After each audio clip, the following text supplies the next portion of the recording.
to y'all. I'm Charlie Latham, candidate for mayor.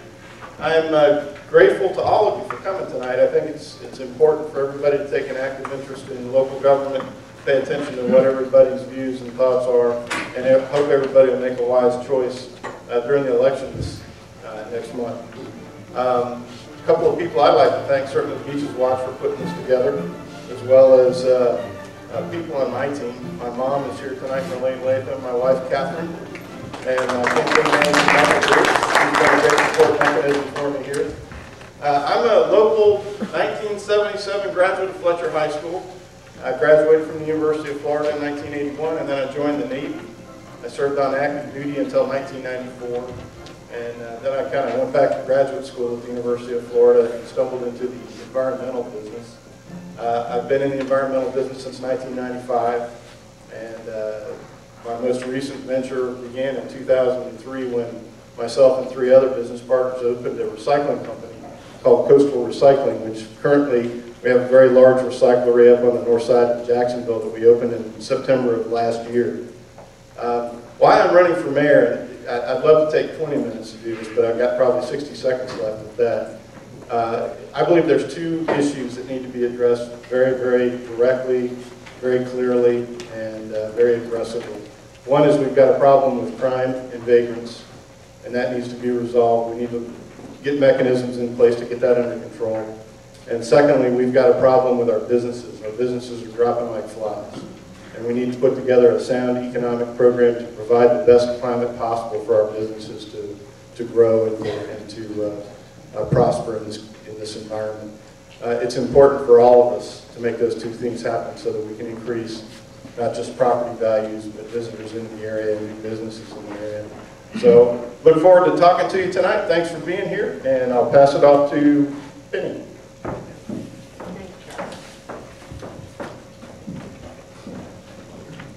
As you heard earlier, I'm Penny Christian. I've been in this community dedicated for 40 years and was here before that. I earned my BA from Vanderbilt, my master's from the University of Tennessee, came here in 1974, became a clinical clinician in town with the Smith Clinic, which was a private clinic. Met my husband in '76, had 2 children, involved myself very much in the community with the schools, and also within my profession.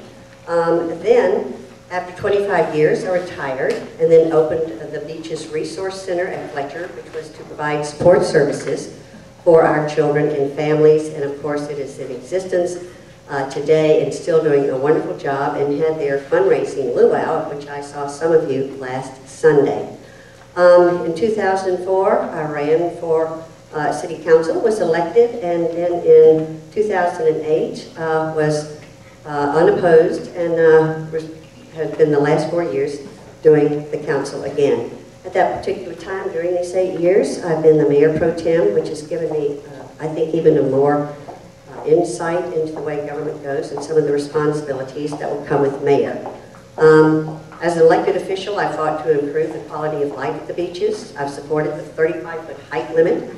I promoted laws for a family-friendly beach. I've held the bars accountable for the problems that they've created. I've supported citizens' vision for downtown, and I've done many other things on the council. Over the next 4 years, I will continue to improve our quality of life, continue to reduce our crime, and to provide an environment to grow our businesses, which we have already done over the past 4 years and will continue. Thank you.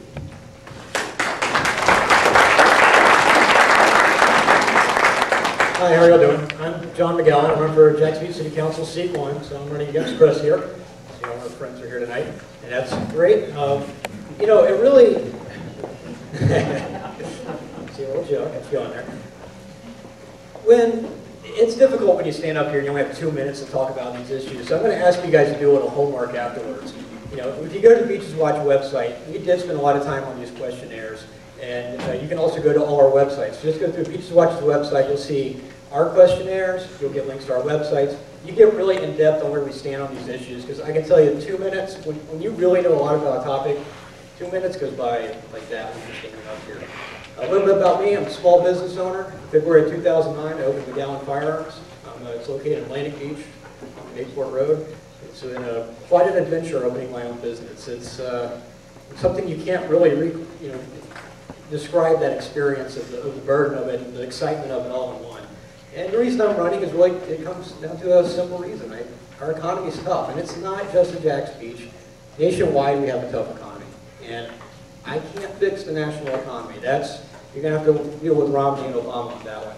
But what I can do is help the small businesses out here locally and make sure that they are given the best opportunities to succeed, and make sure that Jacksonville Beach is not getting in the way. Because, not having that business perspective on the council is detrimental to them. Because what may seem like a $25 fee, or it's only this extra little license, or it's extra little hoop you have to jump through, seems like a minor thing when you haven't gone through that. But as a business owner, I can tell you, another $25 fee, sometimes it's $25 I don't have, but it's not just a $25 fee, it's an hour and a half worth of work that I can tell you I don't have an hour and a half of free time. And those things start piling up and adding up, and I'm running to just try and make it a little bit easier for our businesses. Not saying the current council hasn't done a good job, we just need to continue that and make sure that things continue in the right direction, so when the national economy turns around, we're poised to take advantage of it. Thank you.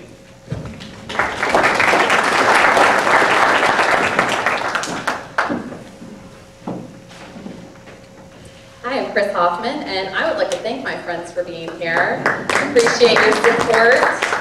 It means a lot to have friends at a time like this when you're needing people to knock on doors and wave signs, and you really learn who your true friends are, I will say that. And thank the rest of you for being here too. I know some of you, Joe, Loretta, have a baseball game coming up tonight that's pretty important, so hopefully we'll move through these questions and maybe someone will turn the air conditioning down a little bit.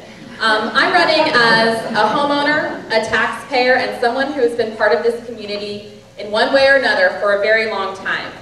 From setting foot in Fletcher High School in 1992 as a sophomore, where I became the editor of the Northeaster and a member of the band, and a member of the National Honor Society.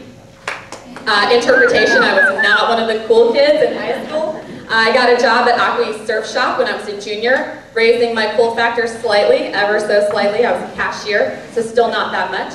To coming back home on college breaks, spring, summer, and winter breaks, working at Aqua East, then eventually working at Chizu Japanese Steakhouse. Now I know y'all want sushi. I know you're craving. To moving to Ponte Vedra Beach in 2003, where I became the executive director of the American Cancer Society, starting events such as making strides against breast cancer at the Seawalk Pavilion, or running Relay for Life in Jarboe Park, to being asked to join the Board of Trustees for BEAM, and starting and chairing BEAM's Beach Ball. It's going to be January 26, 2013, mark your calendars, to raise money to help keep beaches families in their homes. To finally being able to move back to Jacksonville Beach, buy my own home in 2010, and to become a homeowner in the city that I love so much. My roots, my heart, and my family are here. I have already and will continue to work tirelessly for this community and for the betterment of the community for all of us, residents, visitors, businesses alike. Thank you for your time. Sandy, I look forward to your questions.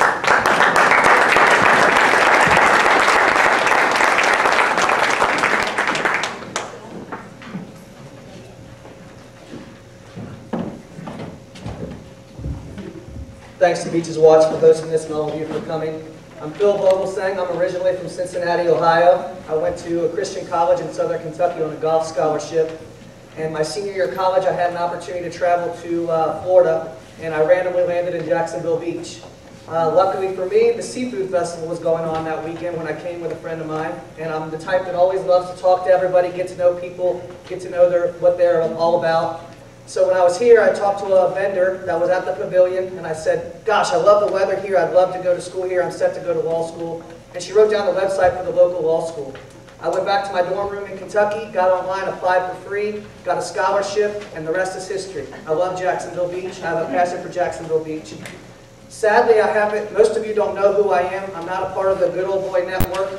But I think now's a time where things are changing for our community, where we want better elected officials that just haven't gone to Fletcher, not originally from this community. I think that stems from the Jack's Biz endorsement that I recently got. We spent a lot of time filling out a 20-question questionnaire, and I went into a room with several board members. I didn't know one of them, and my opponent, Mr. Kersey, knew every single one. I sat there for 45 minutes with them answering questions, and by the time that meeting was done, I got a call that I received their endorsement because of my issues and my passion for the beach. They feel I'm the better candidate for this position, and I feel that standing before you today. I also can tell you that my cell phone number is on my flyer. I'm the first candidate I found out Monday ever in Jacksonville Beach to put their cell phone number and give it to the public. I think we need to change the way our community works with our elected officials. You guys have to be able to have access to us to talk about the issues, the good and the bad, so we know what to talk about in our city council meetings when you can't be there. So I appreciate this forum for you guys to get to know me, and hopefully by the time this is all said and done, I can earn your vote. Thanks.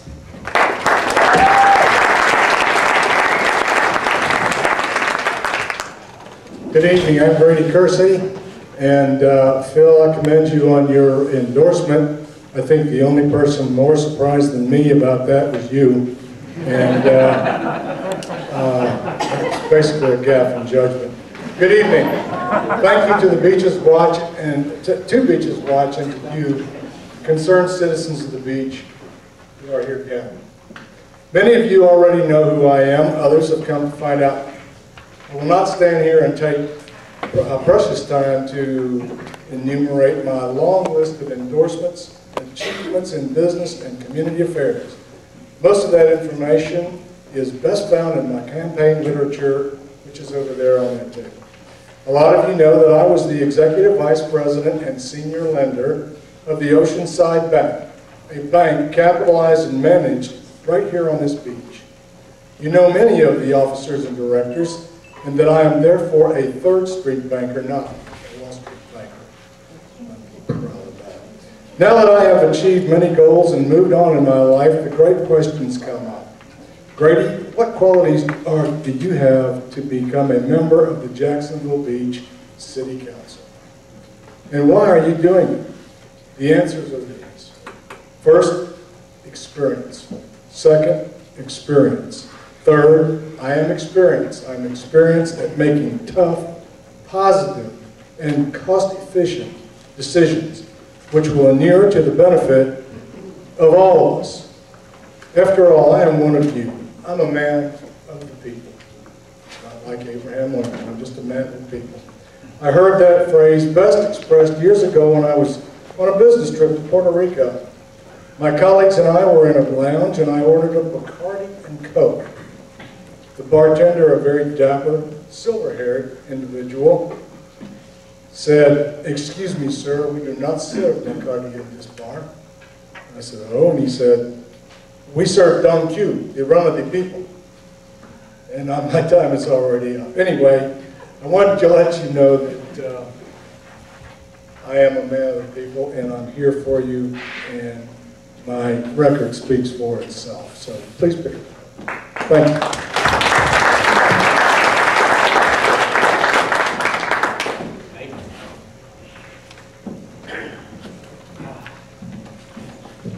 Tough going last. All the best lines have been used up already.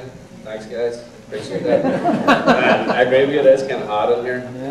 My name's Keith Doherty. I'm running for seat 3 in Jacksonville Beach Council. As you can tell, I'm born and bred Jacksonville Beach native. I just have a little speech impediment. No, actually, I'm from Ireland originally. Moved up to the United States in 2001. Came out here after college. I finished a law degree at Bolton University in England. Initially came out here on vacation, just to see, my family had been here for a while. My father's been here 20 years. My sister's been here almost 20 years. But when I was on vacation, I met my wife, who's have you voted for me yet? she's undecided, Lloyd. But my family are very important to me. That was one of the reasons why I wanted to stay. And Grace, actually from South Florida, she came up here to go to UMF, and she decided to marry me. I don't know, she must be crazy. But she's put up with me for 11 years. We have 2 kids together.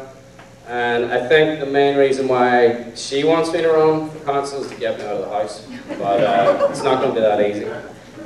Why I'm running for council is because over the last couple of years, I've become more interested in how our city is run. I've gone to certain workshops that some are relevant to me, some were not relevant to either my business. Oh, your time is off. We would go to workshops in particular, and I would get frustrated because it just seemed that there was a little bit of lack of communication between the residents and the city manager and then the city council. I'm hoping that as a city councillor that I will listen to the residents, I will represent each and every one of you. I mightn't agree with you all the time, but at least I will take everybody's opinion on board. I work on First Street, and I'm there 5 days a week at a place called Lynch's Irish Pub. I'm not drinking 5 days a week. I'm in the office. If you care to come, stop by, talk about the issues, I'll be your man, and I appreciate your vote for seat 3. Thank you.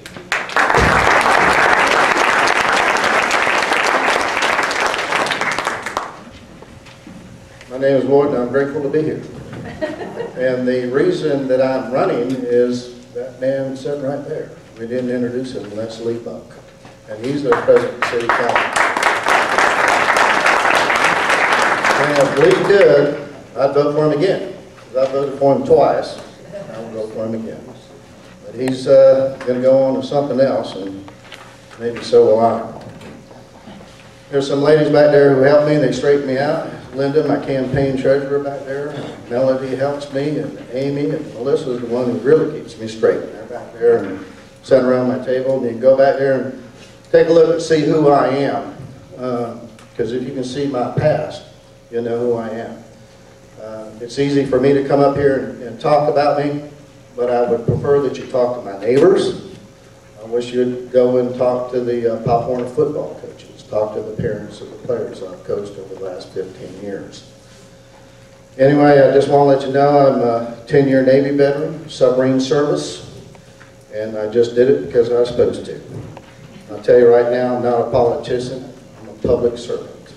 And I just always do what I need to do. I tell a little story. My house right there on Coral Way, right in front of my house, there's a little patch of grass there. And believe it or not, that road's called Coral Court. That patch of grass is supposed to be cut by the city. But the city's not cutting the grass like they used to. So when I get done cutting my front yard, I'll go out and cut that piece of grass because the city don't do it anymore. I look around sometimes, neighbors aren't out there cheering and hollering and bringing me cold beverages or fresh baked pastries. I just do it because it needs to be done. And that's how I'll approach this. I think I can work well with others. I can understand all sides of the issues. We just had numerous, and I mean numerous, emails today about the LSV, and hopefully we'll talk about those today. Thank you very much.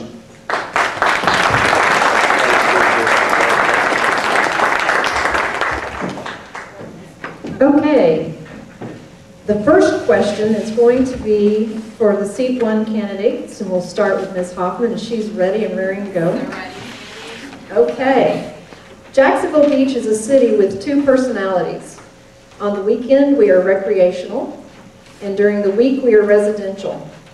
How do you propose to make the 2 coexist? So some of you might know this. My friends, those in the Chris Hoffman shirt, certainly do. I was on Jeopardy in 2006. It's a game show contestant. Regular Jeopardy, not college Jeopardy. I lost. It was fun. And Alex Trebek, way less intimidating than you, Sandy. Way less. So to see myself first on this question was a little daunting, but I would say totally agree. We are a city with 2 very different personalities. I'm of the age group where I do partake in the nightlife on occasion, and I do see a very big difference, to the point now where a lot of our residents don't even feel like they can go downtown at all, because either they can't park, or it's going to be too crowded, or it's going to be too rowdy. I think a big step in solving this issue is going to be a greater partnership and relationship between the business community in Jacksonville Beach and the city government, as well as the residents, so that we can find the balance. That's really the key phrase in my campaign, is finding a balance between those key stakeholders, because we are a place where people want to come. We are kind of the playground of our area with the beaches and with the downtown community, but we also have tax-paying citizens here that also need to be to feel like it's their community as well. It's a drain on a lot of our resources, certainly a huge part of what the City Council has to do and deal with on a daily basis. So I think that having a better communication, more solid partnership where the businesses are seeing themselves as partners to the city as well as the residents is the direction that we need to go in.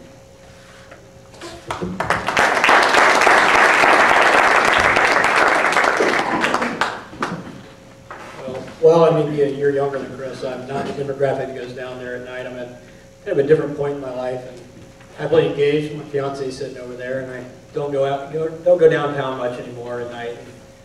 But it is a tale of two cities, you know, and it's a tough thing that we're having to balance out here, and it's a burden on the residents.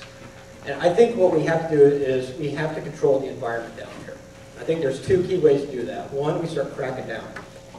And when we do that, we work with the police department, we work with the new police chief, and we start cracking down on the smaller crimes. Because if people come out here and they think that, you know, it's okay to do, you know, to get away with this with drinking in public and, you know, biking up and down First Street with an open container, it sends a message. And that's what leads to these violent crimes, and that's what leads to the out of control behavior downtown. In order to do that, we're going to have to staff up a little bit more. You know, we don't have enough police to handle what goes on the weekends. So in order to do that, you know, that's the first thing. The second thing we're going to have to do, I wrote that down. The second thing I think we're going to have to do is bring more family-friendly events down there.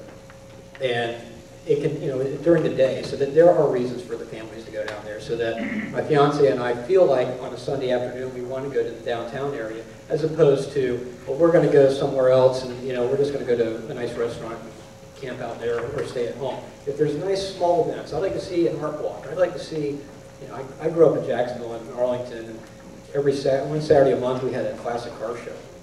And that was, you know, this nice little thing. It didn't overwhelm the population, didn't come down, you know, the roads weren't blocked down, we didn't have 500 police officers out there, but it was something for the people in the community to do, to go out and just have some fun in our downtown area, and then visit our local businesses. And that's the key, is we don't want stuff that just completely kills all the businesses down there. We want stuff that can work with the local businesses so they can thrive and make it through this economy. So those are my 2 key points, and we're right on time.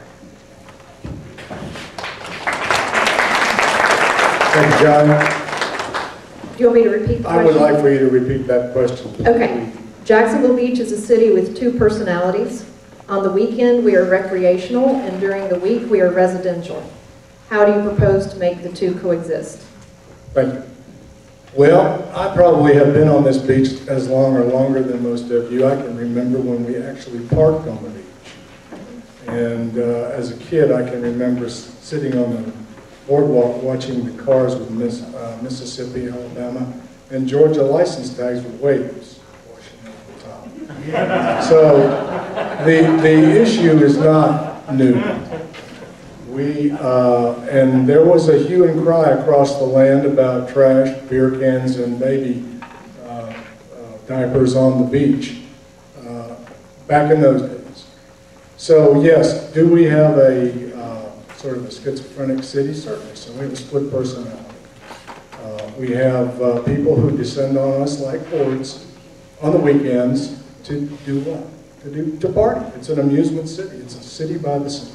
So that's natural, we should expect that. But it's also become a bedroom community of Jacksonville. It's also a community in and of itself. When I'm out of town or I'm downtown and I come back and cross that intercoastal waterway, I get a sense of good feeling. I feel like I'm home. I have a sense of community. And how do we mesh the two? How do we find a happy medium?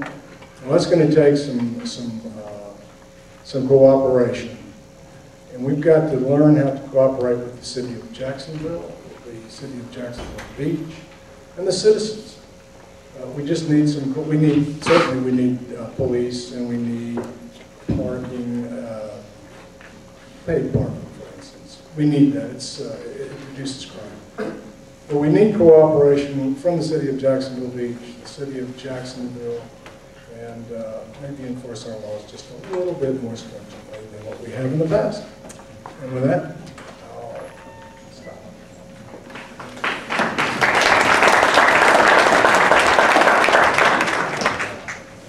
I think the recreational versus residential personality has nothing to do with crime in the downtown area. Believe it or not, the crime, as far as petty crimes, are down significantly. So like I've received numerous mailings from Ms. Christian who talks about crime being down in Jacksonville Beach. Well, she's right. The crime that's down is the petty crime, the disorderly conduct, the stuff downtown. Violent crime is up 30% here in Jacksonville Beach, and most don't know that. That's murders, robberies, and home burglaries are up 30% from 2010 to 2011.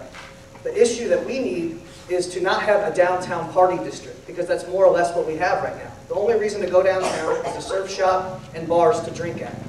And I just read in the paper today that they're planning on possibly building an apartment complex right across the street from Casa Marina. So do you think families are going to want to move into that area? No, because they don't have anything to go to downtown. And that's what I want to change your city council. I want to create a merchant commission that has business owners as members, councilmen as members, to meet and talk about the issues and what types of businesses we want to bring downtown. We have to change the party environment, so yeah, you have somewhere to go on a weeknight. You have some place like a coffee shop. We don't even have a coffee shop downtown where people can relax. We don't have maybe a rec center where people can have indoor leagues when it gets cold in the winter. We don't have art shops, retail shops. We don't have anything for people to go do. And I think that that's what we need to do as a community, is offer incentives to bring businesses down that implore families to come downtown instead of it being two distinct different regions.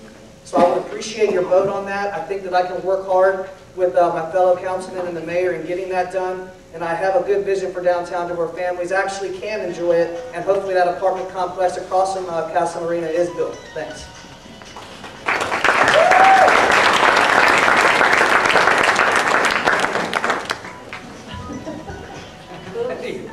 Somebody help Sandy with her phone?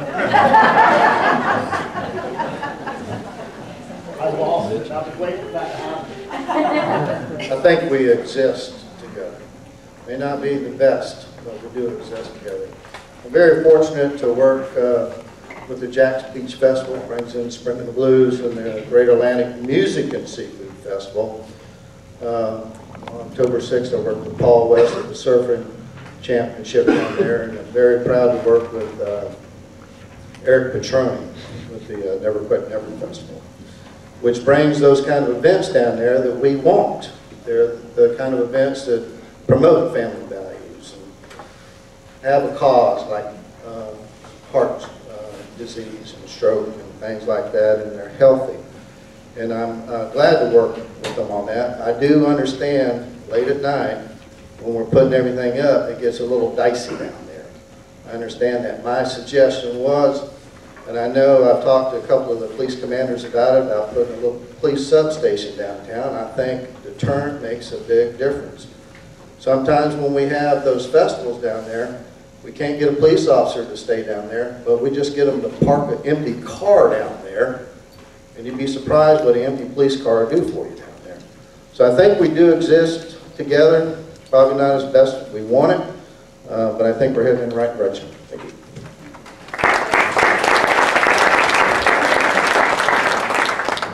Well, the question was based on Jacksonville Beach as a whole. Are we talking specifically about the Central Business District?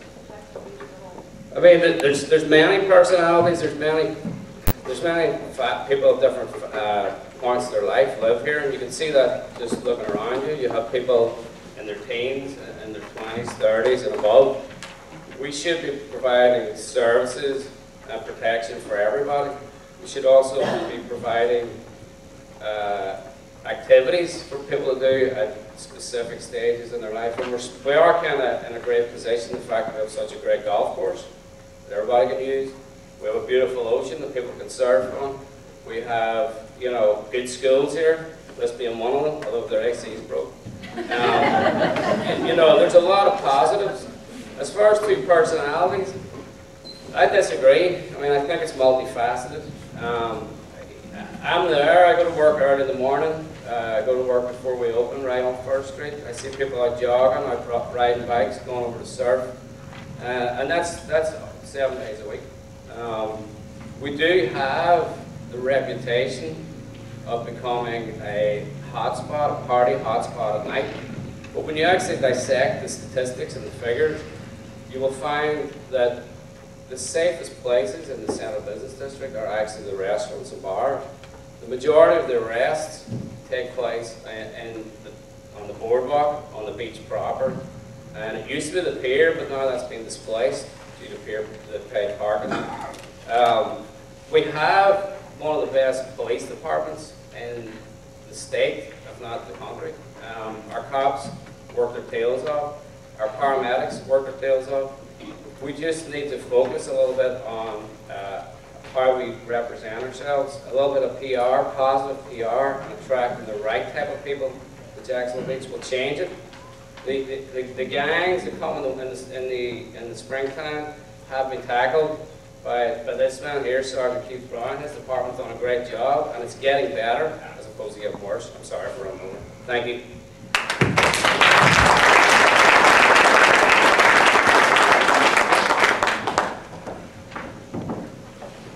I agree in terms of many of the things that Mr. Daugherty said.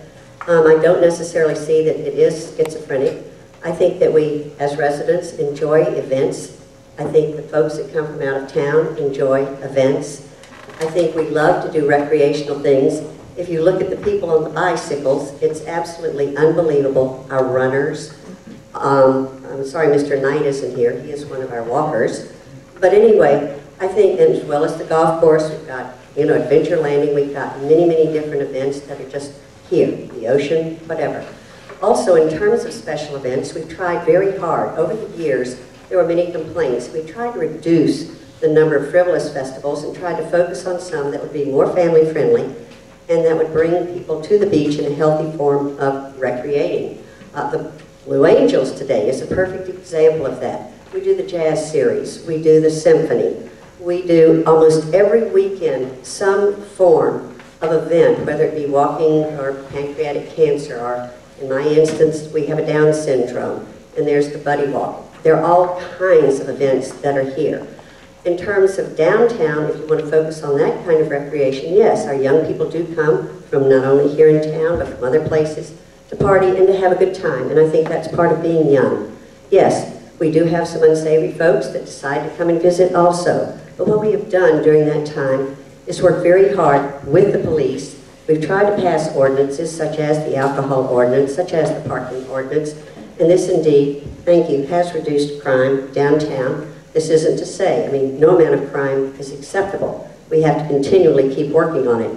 And our new challenge will be, of course, hiring our next police chief to continue the fine standards that this police department has set for itself and for our community. And I'm very proud of that. Thank you.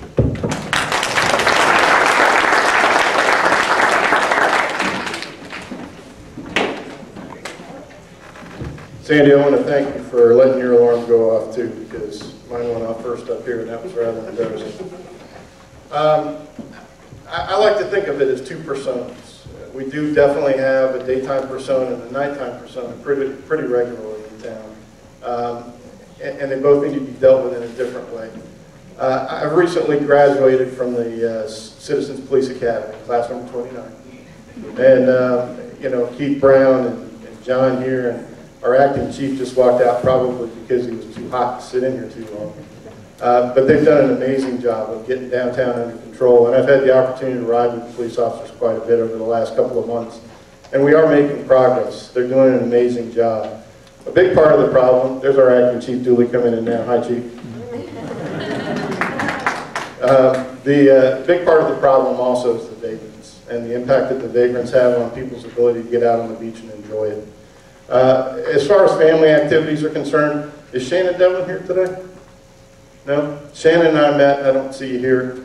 And are you? Hey, Shannon. We had a few discussions about what kind of things to do to make the beach more family friendly, and she had some great ideas. And also Paula Conroy sent me some ideas. Good ideas include art walk on the pier, farmers market, add Jack's Beach history into the beach's opening weekend, better use of electronic signs and notification to people about what's going on downtown, family kayak day, family beach Olympics, bike trails along the intercoastal and the beach, cash mobs, which I think she's already started and done a great job getting that off the ground. Paula Conroy talked about working with the Sun baseball team, the Jaguars, creating family environments downtown. And there are things we can do to make that a more family and rich environment around downtown on a regular basis and make it more family friendly. Thank you.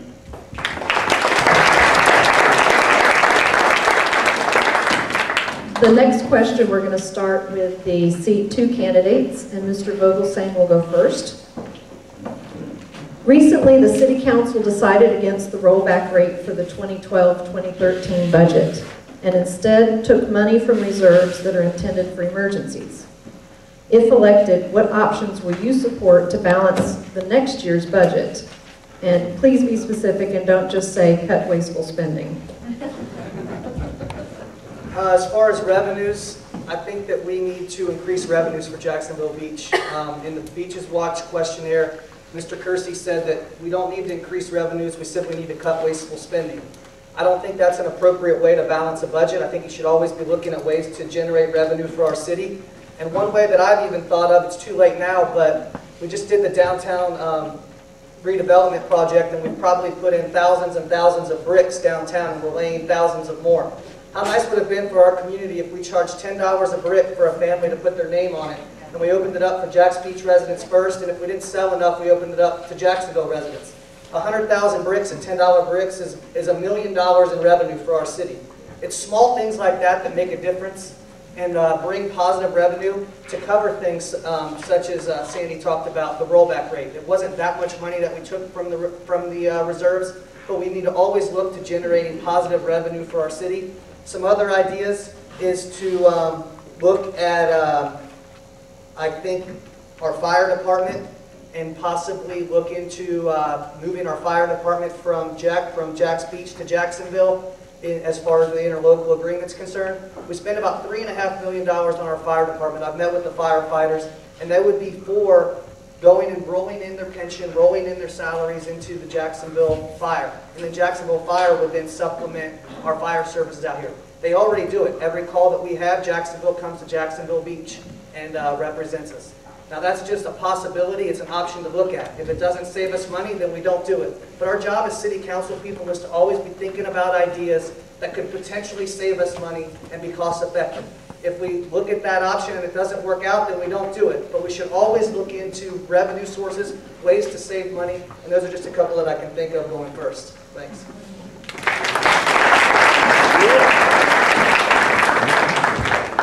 Thank you for that plug, Phil. I am a banker, and I realize that we cannot save our way into prosperity, but we did have to charge the reserve fund for about $221,000 to balance the budget this year because our city council put their foot down and said we're not going to raise taxes.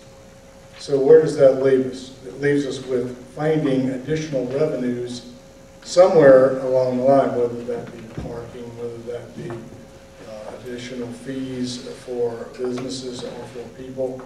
I'm not real sure about that, but we will look into that, and we will find ways. I think the one thing that we are consistently overlooking, and it is the big gorilla in the room, and it is that salaries and benefits comprise approximately 65% of the Jacksonville Beach city budget. And it might even be more. I was listening to Janet Atkins the other night, and she was saying that across the board in cities in Florida, that salaries and benefits comprise approximately 80 to 85% of their city budgets. And the biggest portion of that comes from unfunded commitments for these retirement plans that many of us do not have in private industry.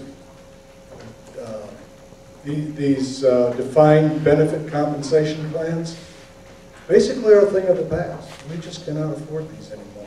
So we need to start taking a hard look at it. The city of Jacksonville, you read the paper this morning, is beginning to take a look at it. It's probably a little bit late in the game to be doing that, but we're starting to do that, and that would be where I would start.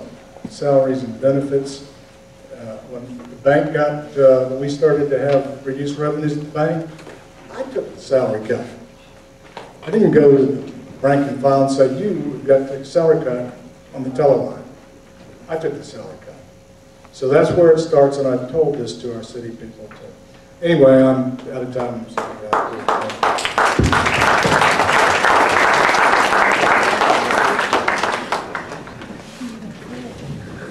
All right, who wants to pay more property taxes?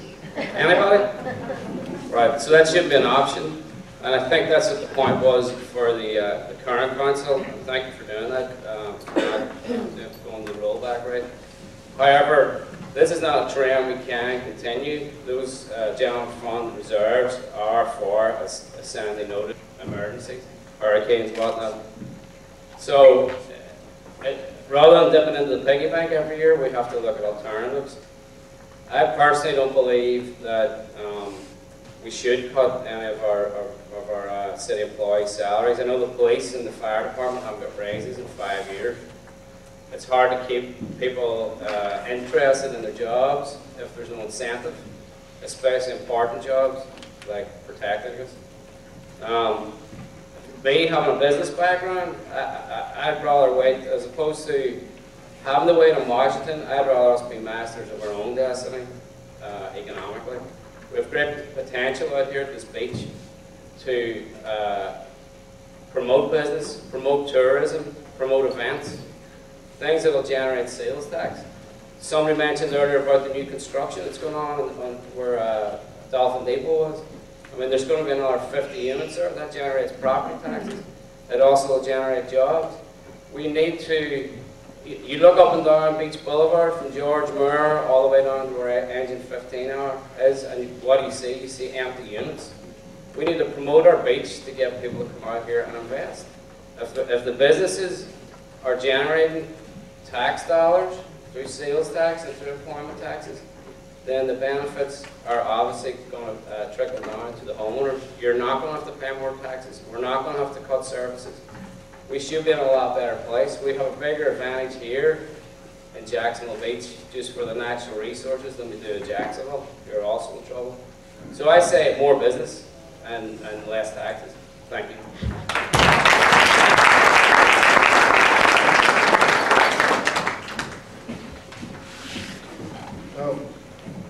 When I started looking at the budget, it was 305 pages long. I think this year may be a little bit longer and shorter. It's probably 300. There's a lot to it. And what I understand is you look at the budget from the very beginning, and then there's a mid-year budget. You look at that. And then there's a final budget. And there may be the possibility that some of that money that we had to take out of our reserve may go back into the reserve. Because I know the last meeting we had, Steve, we talked about the lights. They came in under budget. So I think there was like a $40,000 savings on the lights that we're putting in at Seabreeze and up there at the baseball field. So that money will come back in. So although we pulled, I thought it was $122,000. I may be wrong on that, Grady.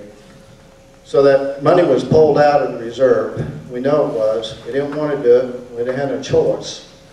And but I think as the time goes on and the budget's looked at, there's a possibility of putting money back in. So we don't have to take it back out.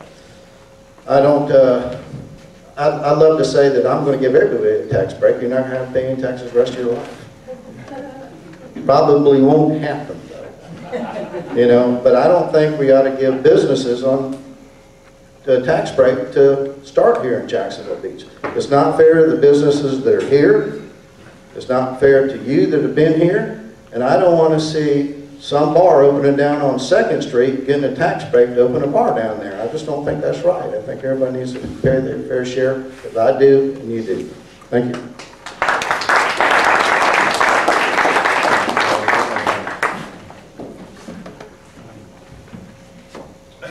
The real quick answer is the sustainability of maintaining our fiscal solvency in Jacksonville Beach is to build a tax base. The tax base really belongs downtown. We need to get our businesses strong. We need to recruit more businesses into Jacksonville Beach. And we do that by getting crime under control, getting rid of the vagrants, and providing government-assisted programs. Everything from government-sponsored training to business plan training, commercial advertising like they do in St. Augustine or Daytona Beach, just to say, this is us in Jacksonville Beach. Come enjoy our lovely beach downtown. In the short term, though, we have to take care of our budget as though it's a fluid budget. I've been managing hundreds of millions of dollars of budget for 30 years. Jacksonville Beach is operating under about $136 million a year budget. One of the problems we've got with our current system is the way the system is set up is at the end of the fiscal year, the city council gets a brief, they get a nice bus ride, which I really do enjoy and I think is very worthwhile, and they point out what's expected to be done in the budget that year, and then they're asked to basically approve what's been provided to them. A real city council needs to take early and aggressive action to get involved with the budget in the beginning of the fiscal year, to go in and find out where the areas are that we can get things under control. The biggest user of tax money in Jacksonville Beach is energy. There are a lot of phased replacements that are done in the electrical plants and in the water plants and in the water treatment plants that involve very expensive equipment. Taking the time to go in there and find out how we can extend the life of that equipment would give us the ability to allocate some of that money back to the general fund so that we can get our policemen paid up to speed. Particularly the year 1 through 5 younger policemen and younger firemen who really aren't making a good living wage right now. So we can manage it, we will manage it, and if you put us in office, we'll do it for you. Thank you.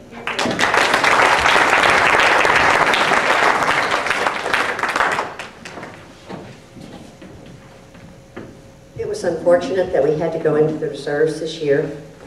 People spoke that council decided they did not want to raise taxes.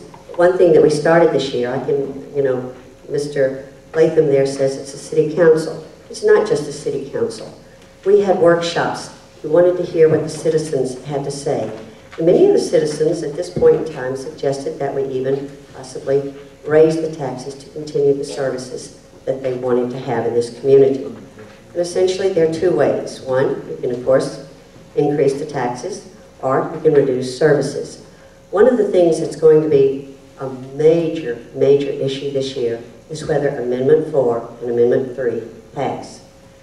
If those do not pass, we as a municipality are going to have tremendous issues in terms of our dollars coming in being reduced. This is a very frightening thing. On the federal level, as you know, the Congress did not act on the budget back in August, and we're having the fiscal cliff. I'm sure you've heard of that. And that would also have another unbelievable effect on the dollars that come into our municipality. For example, the community block grant. For example, our COPS program. Different programs like that. Our grants are drying up. The only way that we're going to try and get things under control, those are what we may have to do in the future. At the moment, I think the police department has been unbelievable. You all, Pat, whoever, in terms of getting grants, in terms of trying to utilize every dollar that you have in seeking out ways to do this. In terms of the Jacksonville Fire Department, buying our fire department, we have been working with that. That is a real possibility and it is occurring now. Also, we have tremendous issues with our pensions and with our health benefits. We are trying to do some negotiating in that area. We're also having to deal with the mandates that are coming down from the legislature. Overall, we've always made it happen for the past 8 years. We're going to have to work harder, and I expect not only the future council, whoever that is, but as well as you, the people that are sitting out there, to give us direction and input. Thank you.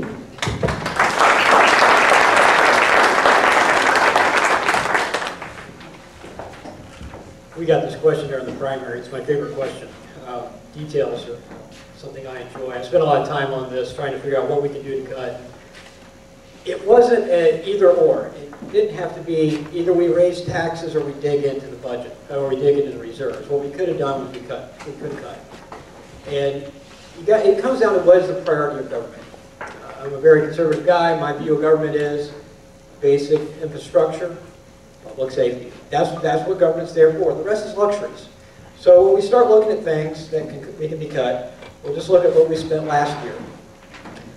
We have tennis courts out here that operate at a loss of $80,000 a year. They are private tennis courts that are publicly run. If you want to play there, you have to either be a member or you have to pay to play. That is public subsidies of private tennis courts. And that right there would have been half, almost half of what we had to dip into. And that would have been recurring. That is every year. If we cut that out, starting now, it's gone. $80,000 a year saved every year from here on out. We spent $25,000 earlier this year to put GPS on the golf carts at the golf course. Why? So we could compete with the higher end golf courses? That's not what we are. We're a public golf course. People play at a public golf course. It's a nice golf course, but you don't expect it to be competing with the TPC. It's a public golf course. There's a reason you're paying a quarter of what it costs to play at the nice golf course. You don't need to have luxuries like that. We spent $90,000 earlier this year to just design a new building. Just to design. Not to build it, just to design. And with all this construction that's going on downtown for phase 2 or I think it's phase 3, they spent $900,000 just to design phase 3. Not to do it, just to design it. The overall cost is going to be in the millions. Now that's a different fund, and it comes in, that starts getting, it's a little shell game here how we do it, but there's plenty of money that can be cut without dipping into the reserves and without raising taxes.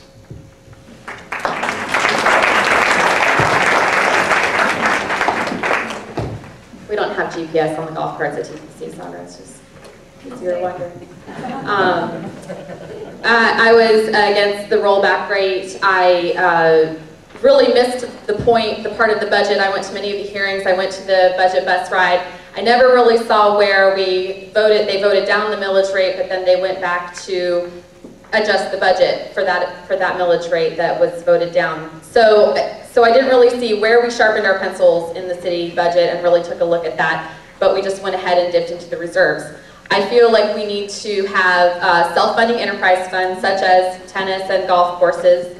They should be paying for themselves, they should be promoting themselves, and I think we need to look at the areas of the budget that are growing right now, which are public safety and pensions, and find out how can we either control that growth or make sure that in the future we have some tabs on that. Any MBA student will tell you that you have to build revenue or decrease expenses, and one of the big ways that we're going to do that in this community is to build our business base. And I think that that is one of the main reasons why the Jacksonville Beach Chamber of Commerce got involved in the election this year for the first time. They selected 4 candidates. I was one of them, that they saw that were going to help bring more business, quality business to Jacksonville Beach. I think that the City Council needs to lead the way on that, have a vision, and to be a little more progressive in the businesses that they're seeking out to come into our community and stand out of the way and let them be successful, and hopefully they will be. The other thing that I think we need to look at is some of the quality of life amenities. We've talked about events, we've talked about things that we want to do here and that we like to do. It's not up to the city to entertain us, but if you look at Atlantic and Neptune Beach, they have a volunteer committee there that actually raises money through a big event at One Ocean, and they put together their own fundraisers and they put their own events together. They promote that town center area. They sell bricks, still a great idea. And that's done through volunteers, it's not the city. And I think that people like you all who are here today would be the people we'd ask to step up and take those roles to better promote Jacksonville Beach. On what major issue or issues do you disagree with your opponent, and what would you do differently? One of the issues we just talked about, that was the tax breaks for the business. I just don't believe that. I just want the business community to come in and let the marketplace decide what's going to go on down there. I don't want to subsidize any startup business down there at all. The other thing is, well, I've got a list of things he sent out. And I know he said he wanted to put on a skateboard park and soccer fields, and I'm not really sure who's going to pay for that or where that's going to go. And other than that, I think we were pretty close on our ideas. You know, I think it's just our personalities are different. I don't think that me and Keith are going to get down to a beauty contest. I mean, people can see where we're at on this, you know. Been around for a while. He became a citizen. I'm sure so glad he did. I was born a citizen. He decided to run for city council before ever voting. I voted since 1972. So I think we do have some solid differences out there and people can look at it. Thank you.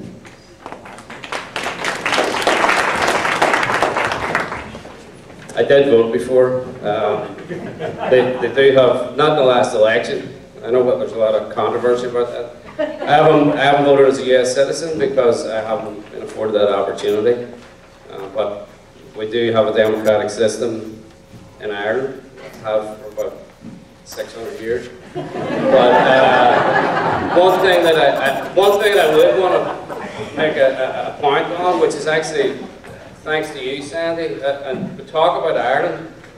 Politics are so polarized there that we cannot, as opponents, sit on the same stage. So this is the beauty of American democracy, is that we can have opinions and still actually agree to disagree. As far as I appreciate that, Lloyd, if Lloyd gets elected, I'll support him. He'll be my representative, and all the best of luck to him. As far as differences, I do believe that we should encourage that. Believe me, I'm the last person that wants more bars.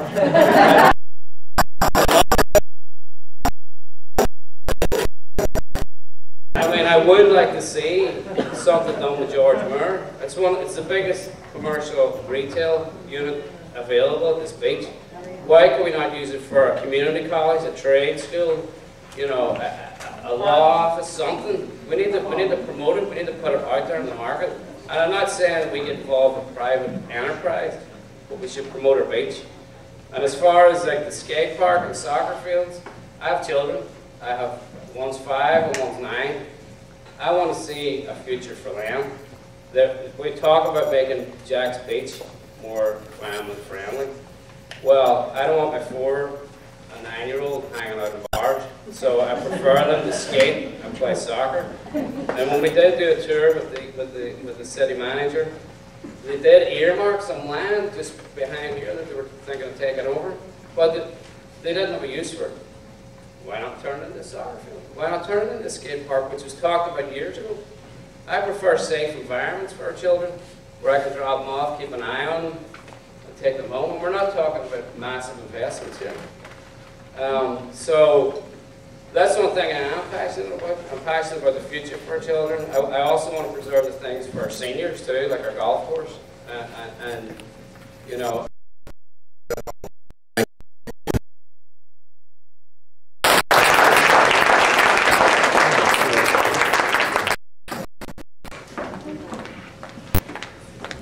I really disagree regarding the crime and the vagrancy that Mr. Latham brings up. I think part of it may have been because he hasn't been in the community for such a long time.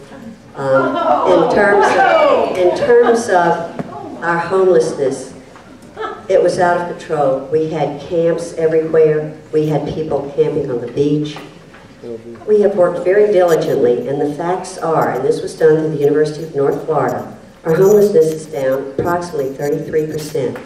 And the reason that this is because we have collaboratively worked with the Sulzbacher Center, Mission House, and our police department.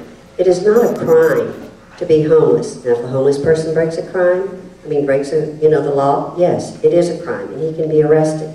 What happens then is taken in town, spends the night in jail, clean clothes, shower, and they're right back here. Overall, like I said, our homelessness has decreased 33%. That's amazing. Homelessness will never go away. It's something that we have to keep doing. But overall, it has really decreased. The second thing is our crime downtown. As Mr. Vogel saying, and there was also an article, over 8 years, crime has been going down in our community. Yes, there has been a little upshot, and this was on the front page of the Times Union, in terms of some violent crimes. But overall, our crime is down, and they expect it to continue to go down. Our police department has done a wonderful job providing coverage for our festivals. We've also passed ordinances that have helped reduce the crime downtown. Thank you.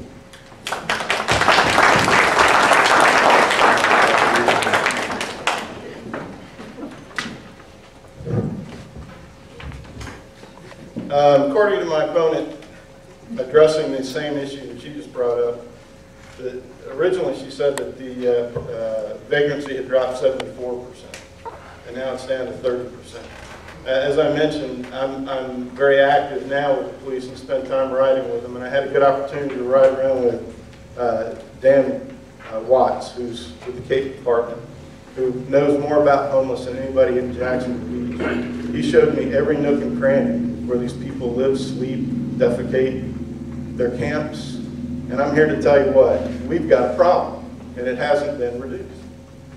With the crime issue, if you look at just the basic statistics, not from the FBI report, but from the Jacksonville Beach Police Department, we've seen an increase over 2010 and 2011. Homicides went from 0 to 4. Sexual batteries went from 12 to 18. Robberies went from 39 to 56. Assaults and batteries went from 460 to 468. Burglaries went from 126 to 125. We got a problem. We got great police officers, we got a great interim chief, and we have a great group of folks that are working really, really hard to keep us safe. But you can't fix a problem unless you can acknowledge the problem exists. We have a problem with crime. We have a problem with vagrancy. My opponent also says with businesses that there's been 723 new businesses in Jacksonville Beach in the last 2 years. Does that pass the smell test? That's one business every day, 365 days a year, including holidays, for 2 years. If you go downtown and open your eyes, you're going to see a big vacancy rate, a lot greater than the 3.3% that she proclaims. So we do have a very distinct difference of opinion. Thank you.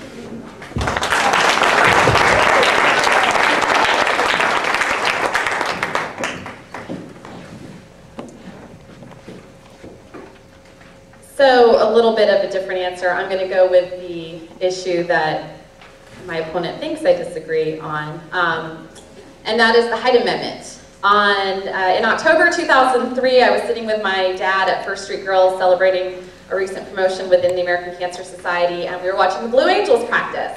And it was just one of those great days, 80 degrees out, crystal blue sky, free Blue Angels show above.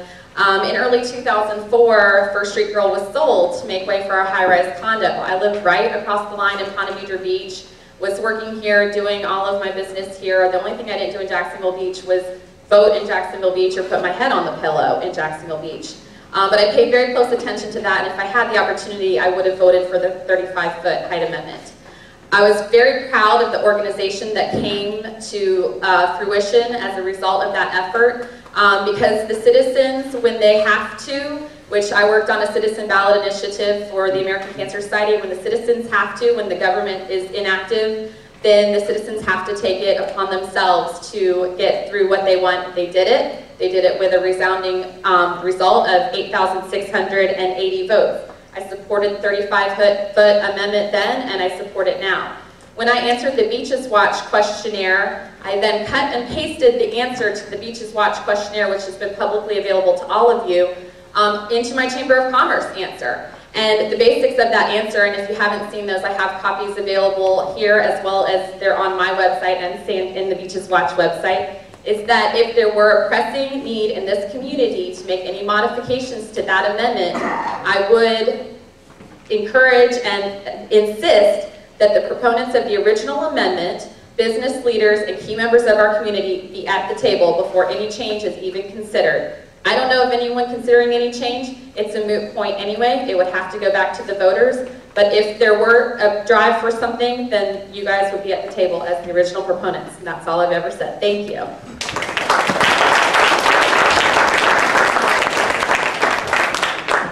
That's not what she said. If you read the questionnaire, it's available online. I know her opponent, her supporters are going to prove it. That's not what she said. She said, simply put, that it was hurting growth in our central business district and that it needed to be readdressed, and that she would support raising the height limit under the 2 stories. That's what it says. It's in black and white. It's available on the website. It's on my website. It's on her website. It's on the Beaches Watch website. I'm not making it up. It just depends on how you want to read it, I guess. That's what she said. But she did say that she would then want to go run it through the process. That's what we'd have to do anyhow. You're right. And it'd have to go back before the voters. The problem, what happened was, 8 years ago, 76% of the voters said, this is what we want. And we want it at 35 feet. It's not hurting growth in the central business district. What's hurting growth in the central business district is one simple thing, the national economy, the housing market crash. That had nothing to do with the 35-foot height limit. There are currently 5 properties that are still exempt, and they are not being built. That has nothing to do with the 35-foot height limit. They can be built either 5 stories or 6 stories, depending on what happened. Basically, there was a lawsuit afterwards, and that was the result. 11 properties were exempt, 5 are left over. The reason they're not being built is there's no demand for it. But there is one coming, Dolphin Depot. They're putting into, that is an exempt property that will be developed in the next few months, and it'll exceed the height limit. So that is one, we do disagree on that, and the record's there, research it, I'm not making it up. The one thing about this is you get to reinvent yourself when you talk in public, and you get to say what you want, but there is a hard record on this. One thing that sets me apart also is experience. I'm a small business owner.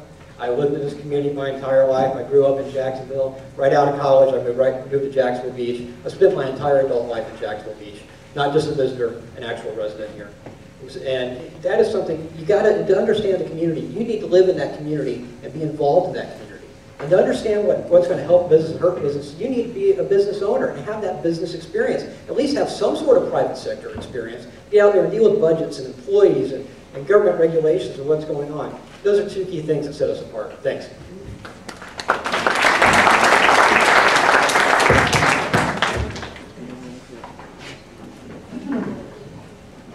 Okay, thank you. The differences. Well, Phil wants to sell bricks. I sit on the Community Redevelopment Agency, which is funded by tax increment financing. We've spent like $8 million downtown, and it hasn't come out of your pockets. It's come out of the tax increment financing district, the downtown redevelopment area. We have cleaned that property up. I don't know if there's anybody here that remembers the boarded up property a block off the beach. It was incredible. Drive up and down the eastern seaboard and you would come to Jacksonville Beach and you would see boarded up properties 1 block off the beach. And we opened our bank in 1996. Well, we capitalized it in 96. I had to report to the FDIC that we were located in a low to moderate income census tract. What, 2 blocks off the Atlantic Ocean? That doesn't happen anywhere else. Something had happened here. I'm not prepared to tell you what it was, but it wasn't good, and it was really bad downtown. The Casa Marina, in the courtyard of the Casa Marina, Charlie said defecation, it was all over there. Trash, it was just a mess. So the city fathers back in the 80s decided we need to clean that area up. We put bricks down there, and I'm dadgum proud that we did, because I'll tell you what, it looks great. Everybody I've ever seen that goes down there, and I talked to a couple from Connecticut that said, this is a little slice of heaven. We didn't know this was here. It's beautiful, and we're happy it's here. And so am I. Thank you.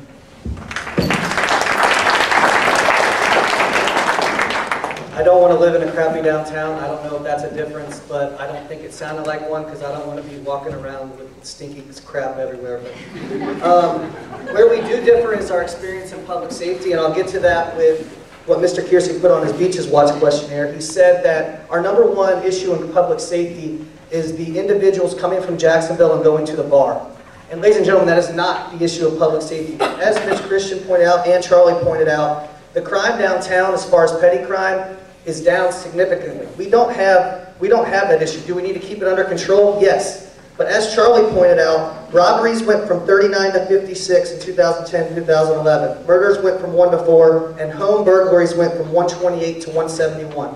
That's where our crime is happening. That's where our problem is happening. It's not the downtown district. It has nothing to do with the individuals coming to the bar. Now, how are we going to fix that? Well, unfortunately, Monday night, just down the street, 2 individuals were shot in our community, commonly called the Hill. What is that run by? That's run by the Jacksonville Housing Authority. And in my experience in the public safety area, I know that that's run by Jacksonville. And what part of their leases consist of that they can't commit crimes? Individuals living within that community mustn't commit crimes.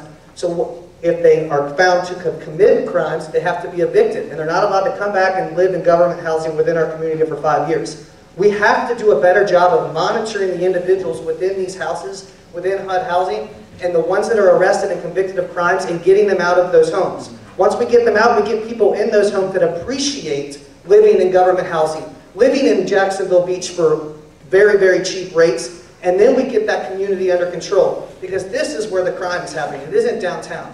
When you go home at night and lock your door, do you lock it because you're worried about a drunk from the bar stumbling and puking in your driveway? No, you're not worried about that. You're worried about somebody breaking into your home. You're worried about the CVS getting robbed. You're worried about the banks that are being robbed. It's happened several times this year. That's the violent crime that we have to cut down in this community. That's my public safety experience, and that's what I bring to this city council, and I appreciate your vote.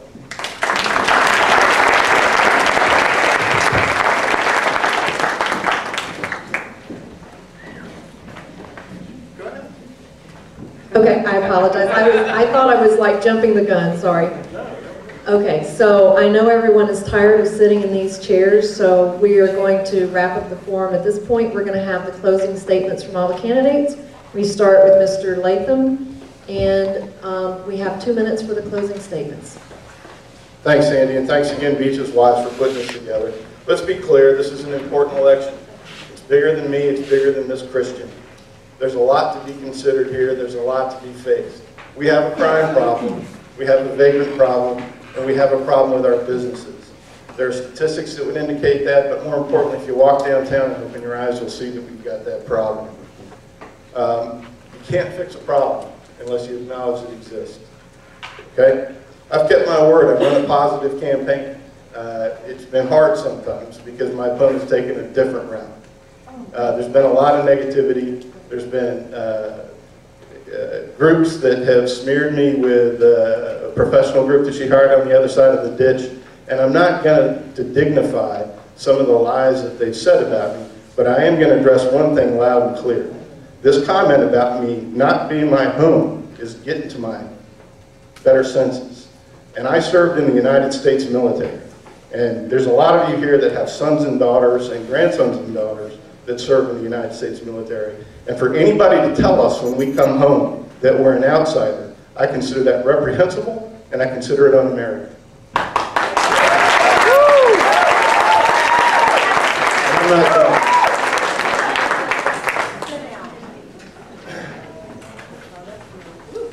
Got a lot of endorsements, and I could sit here for 15 minutes talking about endorsements, but one really mattered to me, and that was the Beaches Chamber of Commerce. That was the last one, and it meant a lot because Elaine Brown, when she had her reception for us, said, heads and shoulders, the best 4 candidates to take this city through a bad economy. Elaine came out, and she worked with us, and she walked with me last week around homes. I didn't have her telephone number, but I texted her real quick, and I said, Elaine, thanks for your help. Her response to me was, Jack's Beach needs you. That's not a lobbyist. That's not an outside interest. That's not a politician. That's our Elaine Brown. That was one heck of an endorsement. My name is Charlie Latham, and I would like your vote. Thank you.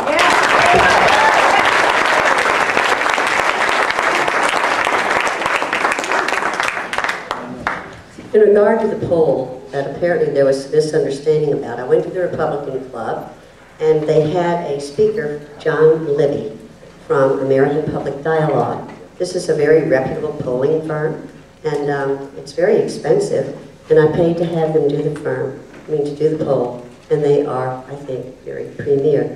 There was some misunderstanding, I think, of the words that some of the people understood, like one of them was a quasi, and somebody said that they thought that meant crazy, but all over, I'm very proud of having the poll done by American Public Dialogue, and I thank the Republican Club.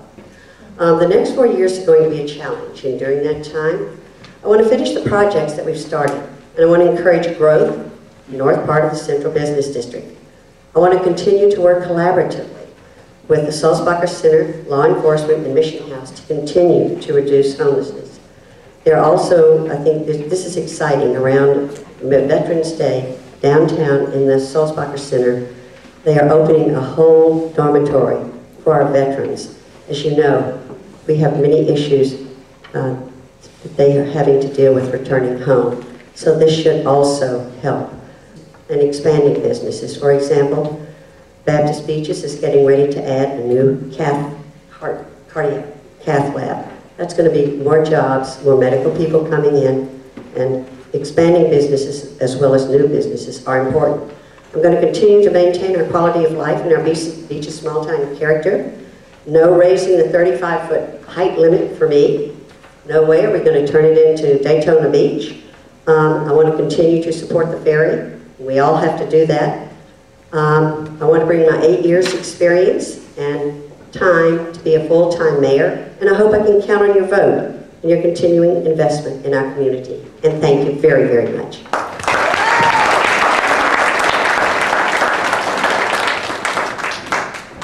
We're obviously a little more testy on this side. We've been running, this group was in the primary.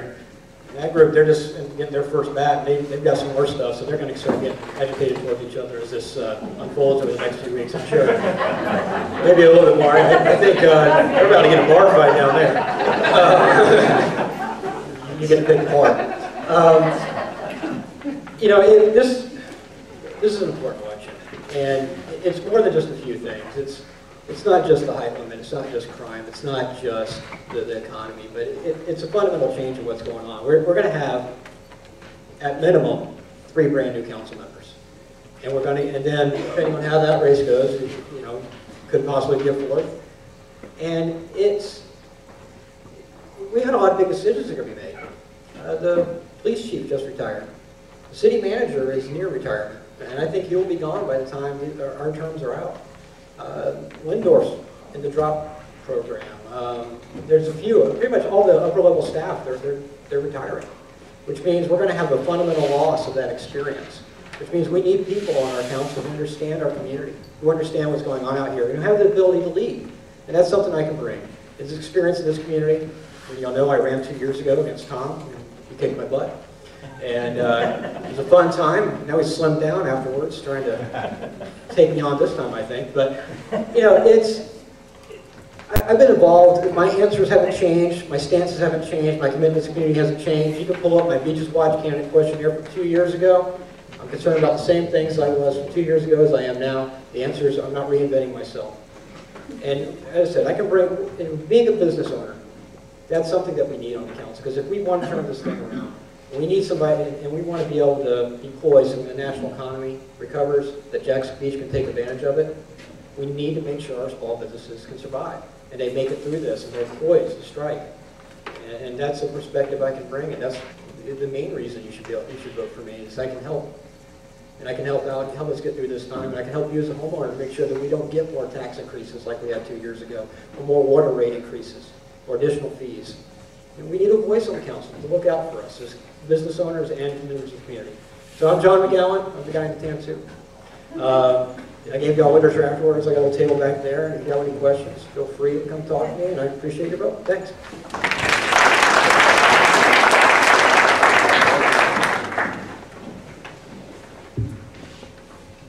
We have been running for quite a while. August 14th was the primary. I won the primary. I was thrilled. I'm a first-time candidate. This is all very new for me. I've learned a lot over that time and through this. A lot about myself and a lot about our community. I take pride in my honesty, my integrity, my passion, and my trustworthiness. And I'm proud to have conducted this campaign with those virtues, and I look forward to bringing those same qualities to the City Council. I also take pride in this city. I've seen it change a lot over the years, and I know we can take it further, and the next City Council needs to set the tone and lead the way to do that. If you're still undecided in this race, and you've been seeing mailers, reading things, I want you always to consider the source.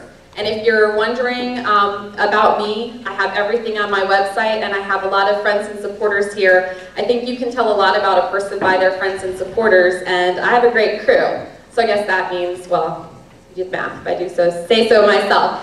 So thank you for those of you who came out to support me, and for all of you for coming out to this. Thank you for being educated voters. I will appreciate your vote, whether you're an absentee voter, an early voter, or an election day voter. I feel like a lot of you are probably absentee or early voters. Good for you.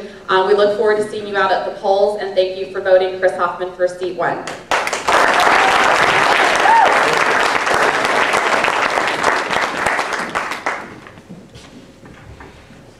One last time, thanks everybody for coming out. It's been a long night, but I appreciate everybody sticking through it. The one issue that I want to address is what Sandy alluded to when we started, is about the contributions and where the candidate contributions have come from. Several people have told me along this campaign trail that Mr. Kersey's telling people that they shouldn't vote for me because most of my contributions haven't come from people at the beach. I have contributions from the beach, not as many as Mr. Kersey, but I also have contributions from people in Jacksonville that care about me enough to donate money without even having a dog in this fight. I have contributions from doctors, nurses, lawyers, business owners, homemakers, all walks of life that all support me. This race is not about contributions, it's about serving our community. If you're going to vote for a candidate based on Beach's contributions, then feel free to vote for Mr. Kersey. He has more than I do. But if you're going to vote on issues that I believe in, such as lowering the crime, increasing the businesses in this community, and keeping taxes low, then vote for me, because those are the issues that matter, and those are the ones that I'm committed to for our community. I think it's very disappointing that Beaches Watch would even put that literature out there for you guys to even consider, because I don't think it's worth considering. I don't have any lobbyists donating money for me. I have friends and family that have donated money from me from across the ditch. I apologize, but at least they care about Jacksonville Beach and want to come visit this community, and I want to make it good from people on the other side of the ditch as well as our side of the ditch. The other issue that I want to touch on is my transparency idea with being in touch with your city candidates. I want you guys to be able to talk to me. That's why I put my phone number on my flyer, and I want our city council meetings to be more transparent. 10 minutes is not enough. I want to encourage people to come to them, and they have to be longer. I have an idea of instead of having meetings at 10 in the morning where city council members meet with high members of our community, we have those meetings out in front of everybody during our city council meetings, such as with the head of Parks and Rec or the head of the police. Let's do those in the open forum, in the city council meetings. I'd appreciate your vote. You can check out my website, votefilv.com. Thank you.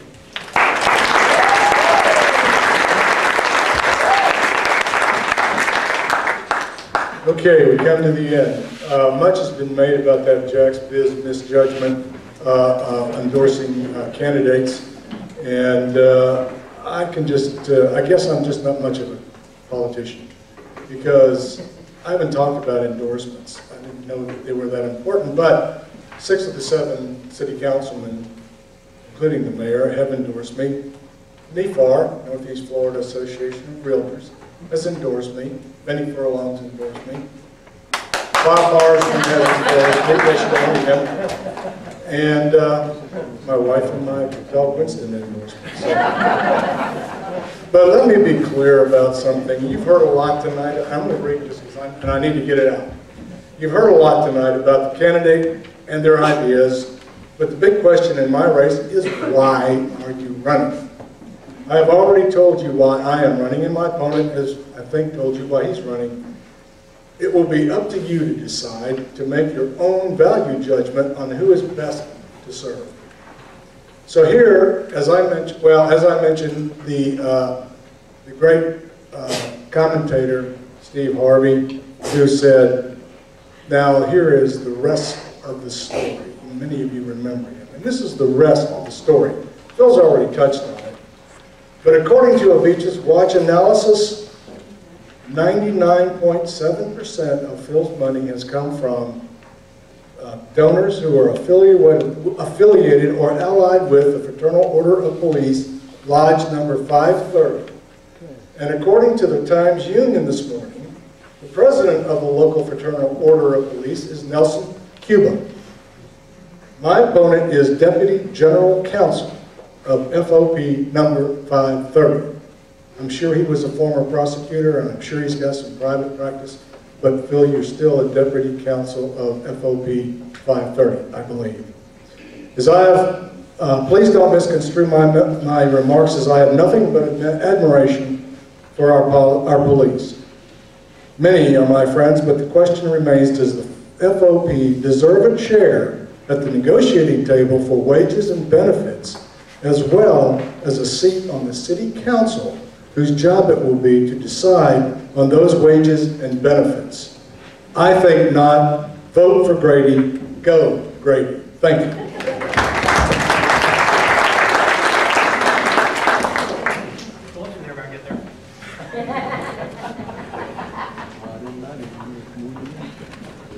If anybody's thinking of ever running for council, don't. No, I'm joking.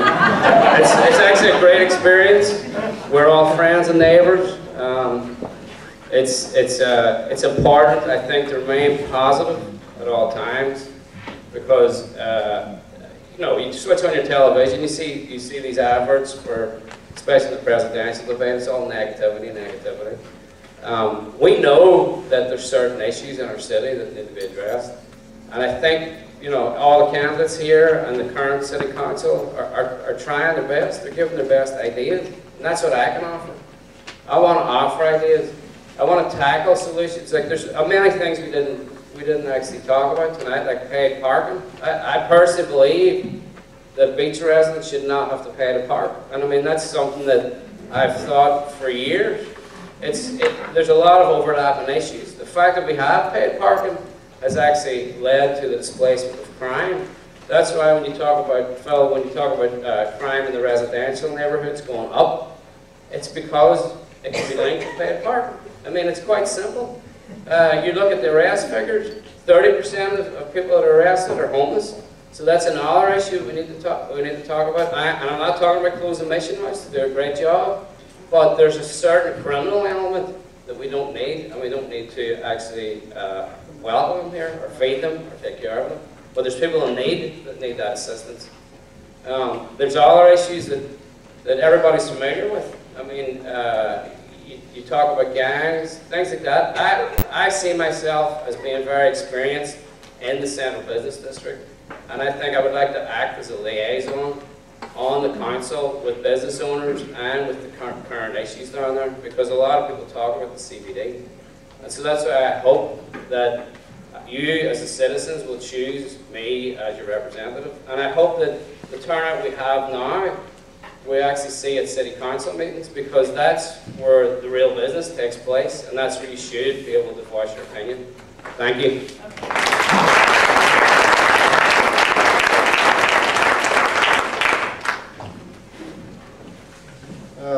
A lot of people have commented about my sign. It's the best sign for Jacksonville Beach. It is a pretty sign. The story about that sign goes like this. I had this little crappy car that said "Vote Higher," and I went home and I handed it to my daughter. She's 24 years old, and she said, "Well, Dad, you got to have a logo." And I said, "Well, Dad don't have a logo." She said, "Well, you need a logo." So she wrote that logo in pencil on the back of that card I had. One difference between that and what she wrote was underneath the Hyatt there, she wrote, "The Rising Sun of Jacksonville Beach." She's 24 years old. She's getting married October 27th. And I'll always remember October 2012, no matter what happens. I took no donations. I did not seek nor accept any endorsements, and Jack Biz knew that going in. I told him 3 times, in writing and in person, I would not accept any endorsements. That's the way I handled my webpage. And I had no endorsements, except for one. And I left it up there. From a fellow named Dale Andrews.